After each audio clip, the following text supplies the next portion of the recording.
Dans 10 jours, Nintendo fermera les serveurs de sa 3DS et sa Wii U. Fini le online gratuit sur Mario Kart 7 ou Splatoon 1. Oui, certains y jouaient encore. Dédicace à vous trois. Une page se tourne. Dans mon usage, je m'en branle total, mais symboliquement, ça fait mal. Même si c'est pas surprenant. Il y a 12 mois, c'était l'eShop 3DS et Wii U qui fermaient. Et ça par contre c'était dommage parce que dessus il y avait encore des choses sympas. Notamment la console virtuelle, qui n'existe plus sur aucune console. L'appellation console virtuelle, on l'utilise encore mais officiellement, aucune machine Nintendo en activité n'en a une. Sur Switch, c'est le Nintendo Switch Online et c'est différent parce que c'est un abonnement, t'achètes pas chaque jeu à l'unité. Il y a que 3 consoles qui ont véritablement accueilli des jeux rétro sous le label console virtuelle. La Wii, la 3DS et enfin la Wii U. Mais en y repensant, quelle horreur c'était de devoir payer chaque ROM entre 5 et 10 € à chaque fois. Quitte à faire du démat avec le rétro, je pense que ça a effectivement plus de sens de faire une sorte d'abonnement, un Game Pass rétro, comme il y a sur Switch. Et pourtant, en creusant un peu dans les méandres des consoles virtuelles, on trouve des choses qui ne sont jamais ressorties sur Switch, qui n'arriveront probablement jamais dessus, et tout ça, c'est perdu. Bah non, maintenant, aucun remords pour craquer ces vieilles consoles. C'est pas parce que Nintendo les abandonne que les joueurs doivent en faire autant. Par contre, ce que les jeunes générations ne pourront jamais revivre, c'est le plaisir de se balader sur un eShop opérationnel dans la section console virtuelle. Sur Wii, 3DS et Wii U, les menus avaient chacun leur identité. Il y avait même une petite musique pendant que tu scrollais. Ça changeait du silence total qu'on retrouve sur Switch. Les consoles Nintendo arrivaient à instaurer une atmosphère avec une petite bande sonore. Ça leur donnait un charme supplémentaire qui manque peut-être un peu à la Switch, malgré ses très nombreuses autres qualités. Dans cette vidéo, je voulais revenir sur ce patrimoine perdu de Nintendo, rendre hommage aux consoles virtuelles telles qu'elles étaient à l'époque. Mais comment faire ? Je n'ai pas de machine à voyager dans le temps. En revanche, j'ai quelque chose qui s'en rapproche, mon catalogue d'anciennes vidéos. Il y a 3 ans, je vous présentais ce qu'on trouvait sur chacune de ces consoles en termes de jeux rétro, et ces présentations, je vais vous les rediffuser parce que c'est encore intéressant, et ça permet d'imaginer ce que Nintendo pourra éventuellement faire revenir sur sa prochaine console. Les pronostics sont ouverts.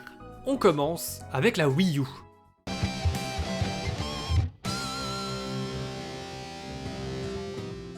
Je pense sérieusement que la Wii U c'est toujours une excellente machine si t'es un amoureux de Nintendo. Ne serait-ce qu'avec sa console virtuelle qui est un véritable hommage à l'histoire de la firme. Donc pour ceux qui savent pas encore ce qui rate à pas acheter une Wii U à 50 balles, voici un tour d'horizon de ce qu'on y trouve. On commence mollo avec la NES et la Super NES.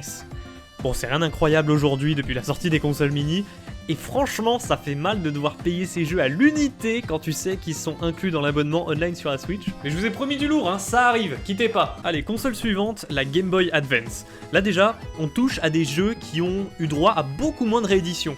Donc il y a pas mal de chances que t'aies jamais joué à des jeux comme Metroid Zero Mission, Final Fantasy Tactics Advance, Wario Land 4, Golden Sun, Advance Wars, Fire Emblem, et il y a les classiques Zelda, Mario Kart, Mario et Luigi, et quelques spin-offs Pokémon.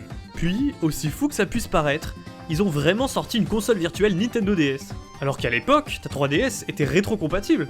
Mais on va pas se plaindre, c'est toujours bon d'avoir des options en plus, surtout que là tu peux enfin jouer à des jeux DS sur ta télé. Il y a plein de paramètres d'affichage différents, si tu veux l'écran du haut sur la télé et l'écran tactile sur la mablette, ou les 2 écrans sur la télé, ou les 2 écrans sur la mablette, tu auras l'impression de jouer à une DSi XXXL, mais c'est drôle. Et comme sélection de jeux, il y a du lourd. Et pour 10 €, c'est pas aberrant. L'intrus sur la console virtuelle, c'est la TurboGrafx 16, ou la PC Engine comme ils l'appellent au Japon. C'est pas une machine Nintendo, et pourtant, elle est là. Donc les NSEX vont être perdus parce qu'ils reconnaîtront aucun jeu, mais en vrai sur cette machine, il y a plein de perles cachées, comme Lords of Thunder, Bonk ou Notopia, pour ce que je connais, Et il y a sûrement plein d'autres jeux à découvrir. Par contre, dommage, ils ont pas mis Castlevania Dracula X, ni Is 1 et 2, qui auraient été les jeux qui m'auraient le plus intéressé. La Wii U a un menu Wii, et il y a encore quelques années, tu pouvais te connecter à la boutique pour télécharger les jeux consoles virtuelles Master System, Mega Drive, Neo Geo, et divers bornes d'arcade. Mais ils ont fermé les serveurs, donc ta seule option pour y jouer aujourd'hui, c'est de craquer ta Wii U. Ensuite, la Nintendo 64. C'est pas la console de Nintendo qui a le plus gros catalogue, ni celle sur laquelle tu vas faire le plus de découvertes inattendues, mais alors, les quelques bons jeux dessus, ils sont bons, Zelda Ocarina of Time, Majora's Mask, Paper Mario, et ça fait plaisir d'avoir des jeux jamais sortis chez nous, comme Ogre Battle 64, ou Sin and Punishment. Et même si la Wii U est complètement rétro-compatible avec les disques Wii, il y a quand même une console virtuelle Wii. Alors c'est pas ce que je vous recommande le plus, parce qu'il y a encore plein de jeux trouvables pas chers d'occasion, mais c'est vrai que pour certains RPG ou Metroid Prime Trilogy, ça revient moins cher de les prendre là. Enfin, ce qui revient le moins cher, vous l'aurez compris, c'est de craquer votre Wii U en suivant un tuto sur YouTube. Retour dans le présent. Les jeux Wii, on les aura jamais sur le Switch Online, ça sera plutôt via des portages vendus plein pot, comme ils le font actuellement pour les ressorties GameCube. La N64 ça va, il y a tout ce qu'il faut sur Switch, mais bon, c'est vite fait comme catalogue, il y a moins de titres que sur une SNES. La Game Boy Advance en revanche, c'est vraiment la dèche.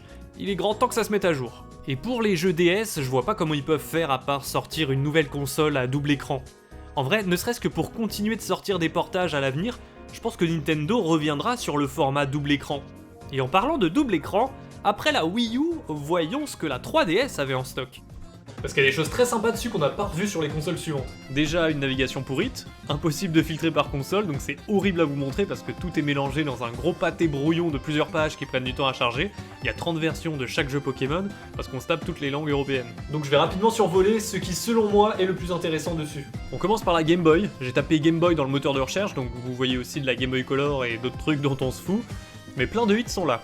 Les Super Mario Land, le remake de Donkey Kong, Gargoyle's Quest, la première génération de Pokémon, pour ne citer que en ce qui concerne la console monochrome. Et pour la Game Boy Color, il y a Shantae qui coûte 400€ en physique, Pokémon Crystal que j'ai chopé en boîte avec le code de téléchargement, Lufia, les Zelda Oracle, Link's Awakening en couleur, et bien sûr plein d'autres trucs plus obscurs que je vais pas citer.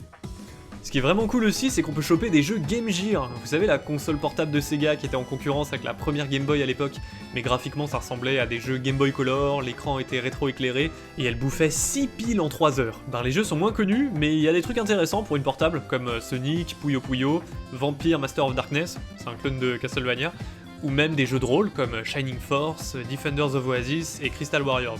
Il y a des jeunesses aussi, mais bon, qui est-ce que ça intéresse de repayer une nouvelle fois pour les mêmes jeux 8 bits? Et la Super NES, avant que ces jeux débarquent sur Switch, c'était vachement cool de pouvoir enfin y jouer sur une console portable, mais bon, ça reste de la Super Nintendo, donc il faut un hardware super puissant pour la faire tourner, donc si vous n'avez pas une version new de la 3DS, vous oubliez. C'est du foutage de gueule, hein, sérieux. La première Nintendo DS, elle fait tourner des jeux 64 comme Mario 64, mais une 3DS basique ne peut pas émuler de la Super Nintendo. Tout ça parce qu'ils étaient en dèche d'arguments de vente pour la New 3DS. On retient, hein, never forget les arnaques de Nintendo. D'ailleurs, est-ce que vous saviez que sur certaines 3DS, vous pouvez officiellement jouer à des jeux Game Boy Advance? Alors, ils sont pas achetables à l'unité sur une console virtuelle, mais c'était un cadeau que Nintendo faisait aux tout premiers acheteurs de la 3DS, les ambassadeurs 3DS, ceux qui l'avaient payé 250€ avant que la console ne baisse de prix. C'était leur façon de compenser. Never forget. Ce qui est marrant, c'est qu'il y avait la GBA sur Wii U, mais pas la Game Boy originale ni la Color. Ça, c'était seulement sur 3DS. C'était relou ce split de catalogue. Du coup, ça fait plaisir sur Switch d'avoir enfin les deux en même temps, avec des options d'affichage supplémentaires. Par contre, on n'est pas près d'avoir les jeux Pokémon de la Game Boy, je pense. Rien que pour ça, la console virtuelle 3DS, elle est très sympa. Et tu peux toujours, encore aujourd'hui, transférer tes vieux Pokémon des 2 premières générations vers tes cartouches plus récentes, comme Soleil et Lune. C'est beau la technologie. Ce qui était vachement sympa aussi, c'était la console virtuelle Game Gear. Sur Switch, ils ont fait un pas vers Sega avec des ressorties Mega Drive pour la énième fois, mais ça serait cool de voir revenir la PC Engine, la Master System et la Neo Geo comme c'était le cas sur la Wii. C'est elle finalement qui avait le catalogue le plus surprenant, parce que la mode du rétro en était qu'à ses débuts, donc les éditeurs avaient pas encore pris conscience qu'ils pouvaient capitaliser dessus, sans nécessairement passer que par la console virtuelle de Nintendo. Maintenant, on dirait que les éditeurs s'accrochent plus à leurs droits d'exploitation et préfèrent sortir eux-mêmes des compilations. Alors que sur Wii, c'est fou tout ce que tu pouvais acheter à l'unité. Revenons donc dans le temps, sur un rythme plus posé, avec moins de cuts, à une époque où la chaîne boutique Wii était encore ouverte. En 2018.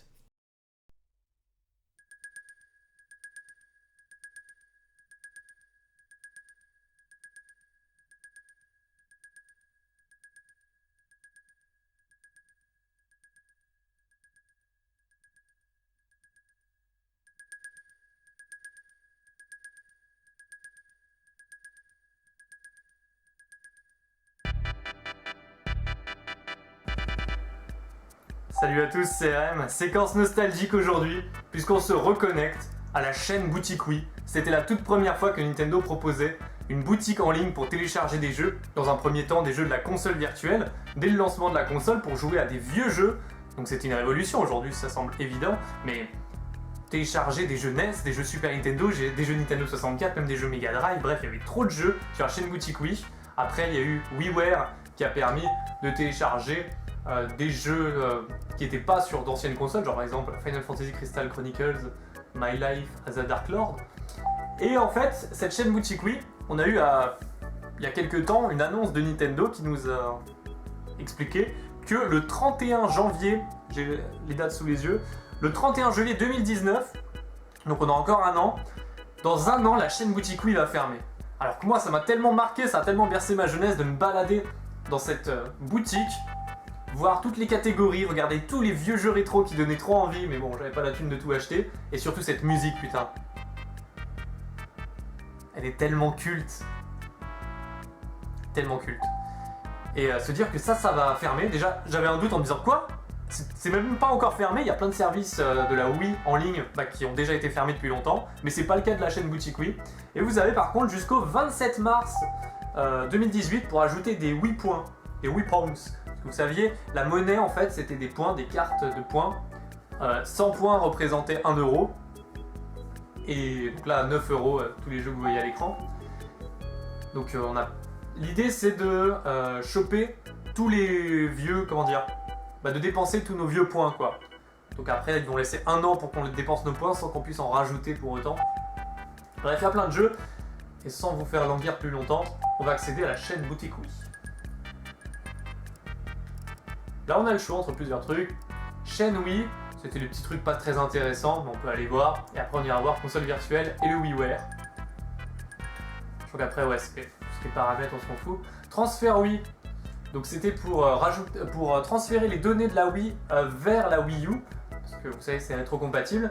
Et Zelda Skyward Sword, je sais pas si vous vous rappelez à l'époque, mais il y avait un bug qui faisait que ça pouvait effacer ta sauvegarde dans Skyward Sword, et vu qu'à l'époque sur Wii les jeux pouvaient pas être patchés, il n'y avait pas une version 1.1, et le seul moyen qu'ils ont trouvé pour détruire ce bug, c'était d'avoir une chaîne de mise à jour de données où tu lancer ton jeu à partir de cette chaîne spéciale qui permettait de corriger ce problème. C'est pour ça que sur la chaîne Wii finalement, si vous n'avez pas Zelda Skyward Sword en plus, ça ne sert à rien, c'est un jeu que je vous ne conseille pas. Donc aucun souci là-dessus. On va faire durer le suspense parce que la console virtuelle c'est le plus intéressant à mes yeux. Le WiiWare est arrivé après donc il est un petit peu moins culte.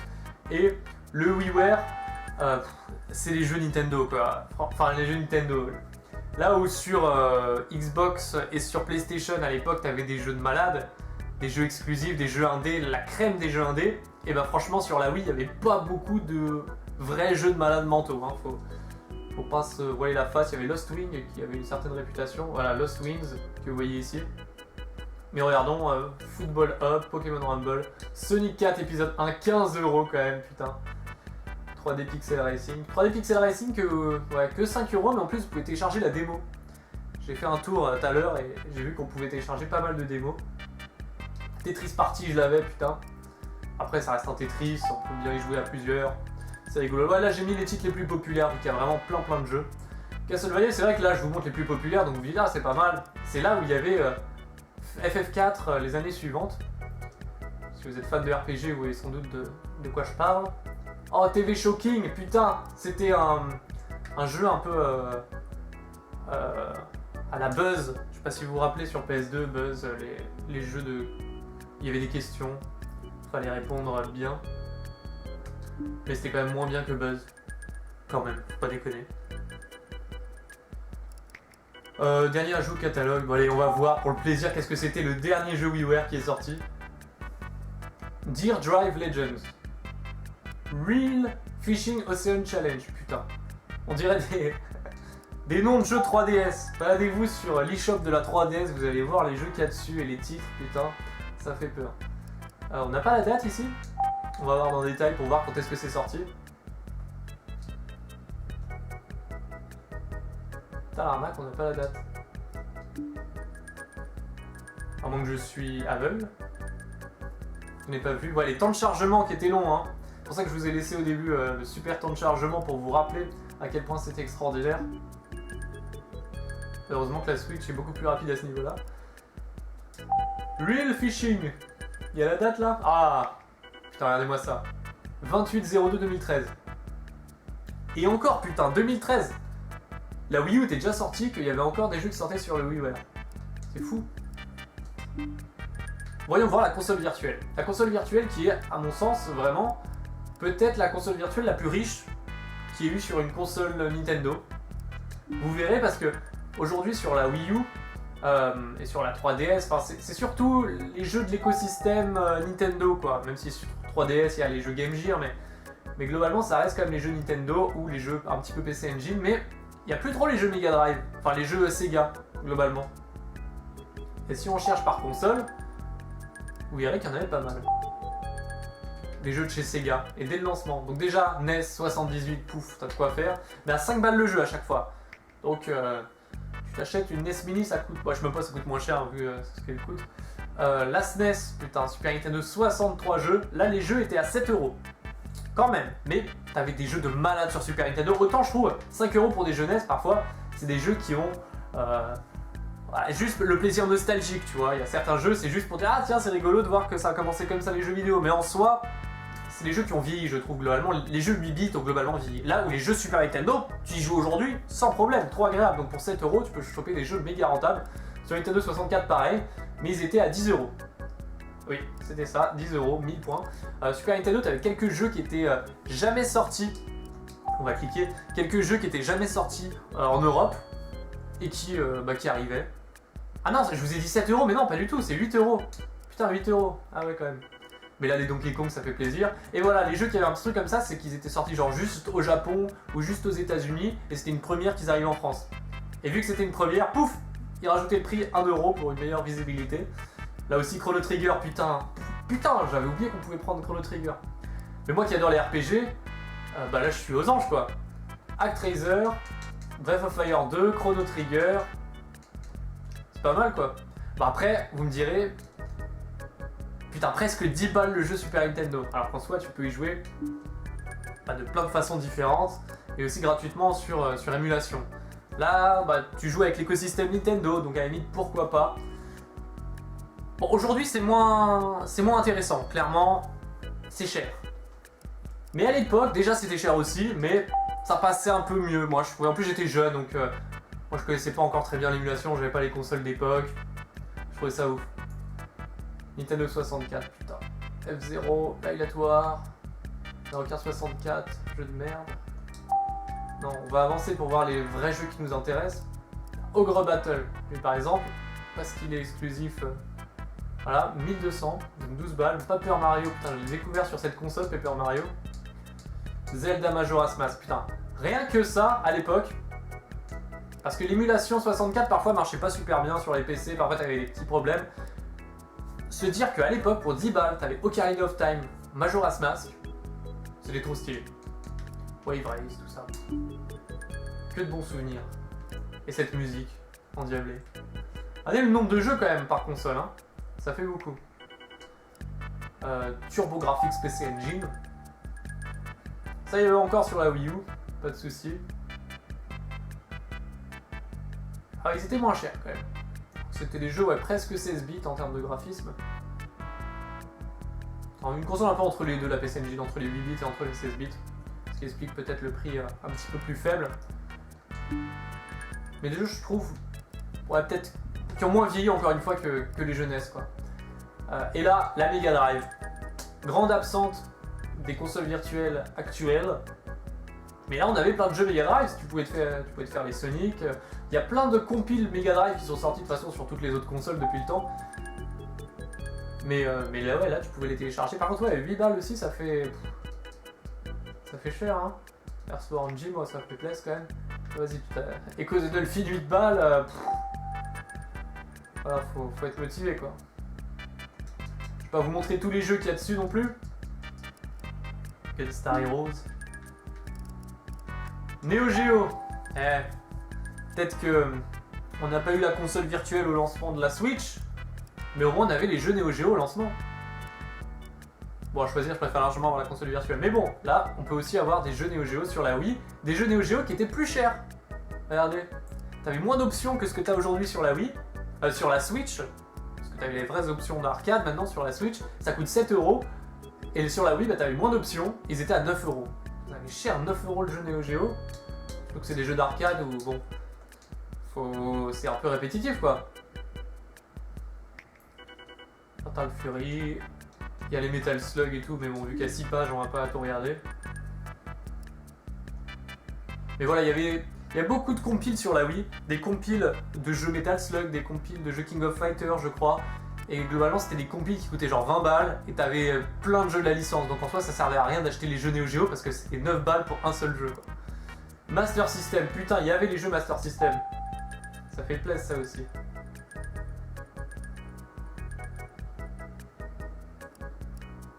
Alex Kidd. Est-ce qu'on va voir... Ah, Fantasy Star, hein. On ne voit plus. Voilà, Fantasy Star. Bon, des jeux qui ont un petit peu vieilli quand même sur Master System, 5 balles aussi. Mais je crois qu'il y a le meilleur jeu de la SNES... Non, que je raconte. Le meilleur jeu de la Master System, Wonder Boy 3 The Dragon's Trap. 5 balles, c'est... Il y a eu un remake sur la Switch, vous le savez, de Wonder Boy The Dragon's Trap. Un super jeu que je vous conseille, quoi. Et en plus, vous pouvez même utiliser votre code de la version Switch pour jouer en crossplay sur la version Master System parce que ça utilise le même password. Très bon jeu que je vous conseille. Et les jeux arcade. Donc comme ce qu'on a aujourd'hui avec la Switch, avec les jeux arcade qui ressortent. Sauf que là, c'était des jeux pas forcément Nintendo. Avec Ghosts and Goblins, Golden Axe, Rigard, bon. On va regarder les jeux qui sont les plus téléchargés, même si je pense qu'aujourd'hui, plus beaucoup de gens achètent et se baladent sur cette chaîne boutique Wii. Titres les plus populaires. Non, derniers ajouts au catalogue, déjà, ça on va voir. Ouais, je crois que les derniers, on l'a vu de toute façon sur la page d'accueil, que c'était beaucoup de jeux Neo Geo. Tous les jeux Neo Geo sont arrivés après. Metal Slug 4, Sengoku 3, 9 balles quoi. Ah ouais, là ils mettent parution 2001. On sait pas exactement quand est-ce que c'est arrivé sur... Ouais.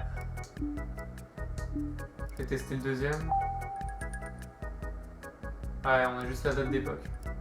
La Neo Geo qui a eu franchement une super longue vie. Quand tu regardes le premier jeu qui est sorti sur la Neo Geo et le dernier jeu qui doit être un Metal Slug, qui est sorti vraiment super longtemps après. Console bien culte, mais bon, faut kiffer quoi. Titres les plus populaires, ça doit être tous les Zelda à mon avis et les Mario. Bah forcément Super Mario Bros, 5 balles putain. Qui a envie de payer 5 € Super Mario Bros quoi? Super Mario Bros 3 à la limite 5 balles, je veux bien, mais... Mario 64, Ocarina of Time, bon, tous les grands classiques qu'on pouvait espérer. Mario 2, qu'est-ce qu'il fout là? Ah, quand même! Sonic Master System, bien au-dessus des autres. C'est les gens qui se sont trompés, qui l'ont pris la version Master System au lieu de la version Mega Drive, juste parce que c'était moins cher. Ouais, clairement, hein, tu regardes les grosses licences Super Nintendo, NES et Nintendo 64. Ah oui, PC Engine, s'il y a bien un gros jeu à retenir, Castlevania Rondo of Blood, il est impressionnant. Bref, trop de choses, trop de jeux dans le Stalker. En vrai, ça donne trop envie de jouer à tout ça.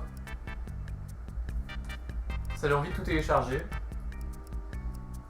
Mais en vrai, ce qui était génial avec la Wii, c'est que très rapidement, je sais pas à partir de quand on pouvait le faire, mais facilement on pouvait la craquer, on pouvait la flasher, télécharger les jeux en fichier WAD à l'époque, et les mettre directement sur une carte SD, on mettait directement sur la Wii et on pouvait avoir accès à tout ce riche catalogue, quasiment tout le riche catalogue, gratuitement. Ça faisait quand même plaisir. Mais bon, interdiction d'en parler. Je vous donne rendez-vous l'année prochaine pour la fermeture de cette chaîne boutique. Donc si vous avez des jeux à acheter, maniez-vous le fion. Non, bien sûr, on n'en reparlera plus de cette Wii. Et j'espère que ça a rappelé de bons souvenirs à certains. Et moi, je vous donne rendez-vous très bientôt pour une prochaine vidéo. D'ici là, portez-vous bien et ciao!